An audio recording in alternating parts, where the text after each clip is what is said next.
him. I want to watch the news. Are you making headway at least? This is the news.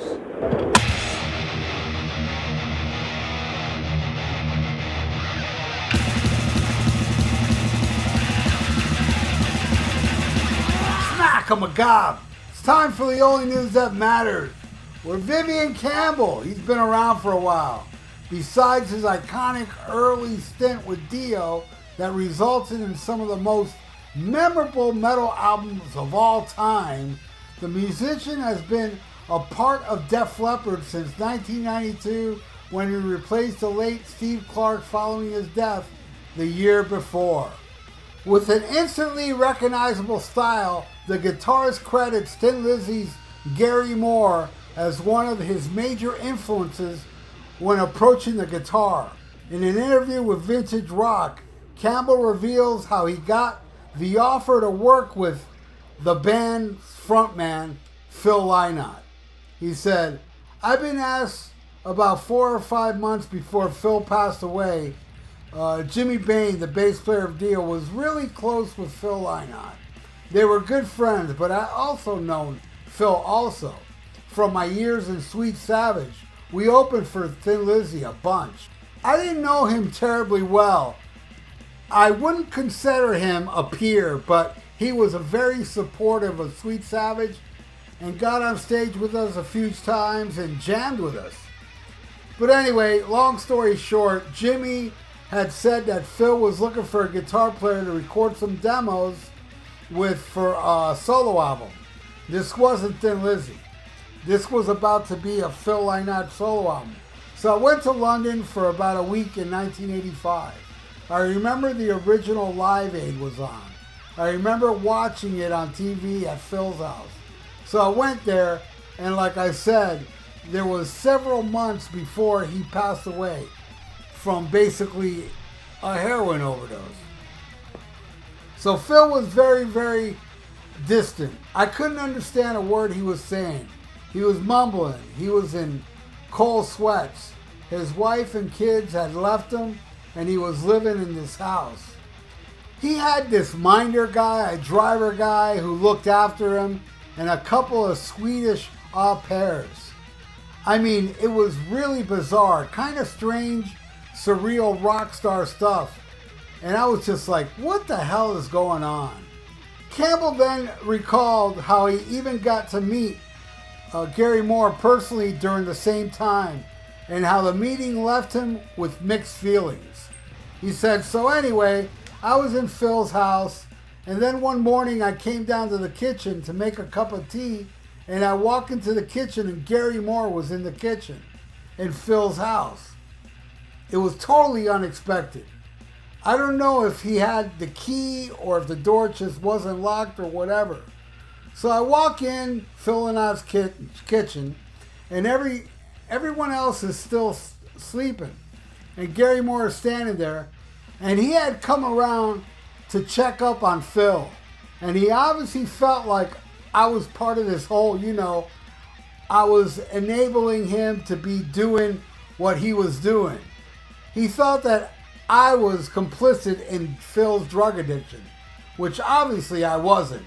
I mean, I've never done heroin in my life, nor would I want to. I know nothing about it, but Gary was not friendly. I was like, "Oh, Gary, what kind of strings do you use? Blah, blah, blah." And he wasn't having any of it. He was like, "Where's Phil? I think he's still asleep. I haven't seen him." "Well, tell him I was here. Tell him to call me." But it was definitely cold. He was not friendly toward me, but I don't blame him.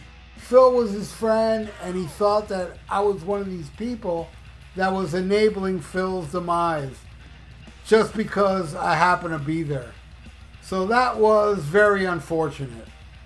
So there you go. I don't blame Gary Moore either. I mean, he was a dick to him, but he figured, you're here in this house with Phil, and Phil's all messed up, so you must have something to do with it. Vivian Campbell is amazing. And I hear a lot of Gary Moore in his playing. Like in that song Gypsy from Dio, many Dio songs. You know, the guy just rips, and you know, I love the Last in Line. Well, the first Last in Line album was awesome, but yeah, I don't like him in Def Leppard. That's not Def Leppard. He did not join the Def Leppard I grew up with. He joined the 9-arm Def Leppard. I'm into the 10-arm. And what has he done in Def Leppard? Nothing. He's just there. You know, it's like anything he's done in Def Leppard is not memorable at all. To me, he just feels like some hired gun, some amazing guitar player to join a band where he doesn't get to show off his amazing guitar playing. It's very odd, his whole thing in Def Leppard. But it does pay the bills, and hey man, Vivian Campbell's making a good living doing nothing in Def Leppard, so more power to him. But I think he's an amazing guitar player. Gary Moore is phenomenal, up there in my top 5 guitar players of all time. I was listening to Corridors of Power the other day, and after the album was done, I went and slapped on Victim of the Future. What an amazing 1-2 punch that album is. And I'll never forget the first time I ever heard Gary Moore. I was in, there's this thing down here in South Florida called the Youth Fair, and it was back when that album was new, and we were in line in the car to get into the Youth Fair, and on the radio they played End of the World, like that whole guitar solo and everything, and I was blown away. I was like, who the hell is this? You know, and then when we finally parked, I said, man, keep the radio on, because I want to find out who is this person they played. And yeah, DJ came out and said, that was the End of the World from Gary Moore. Next day, I went and found Corridors of Power, and I became hooked on that album. That is my favorite Gary Moore album.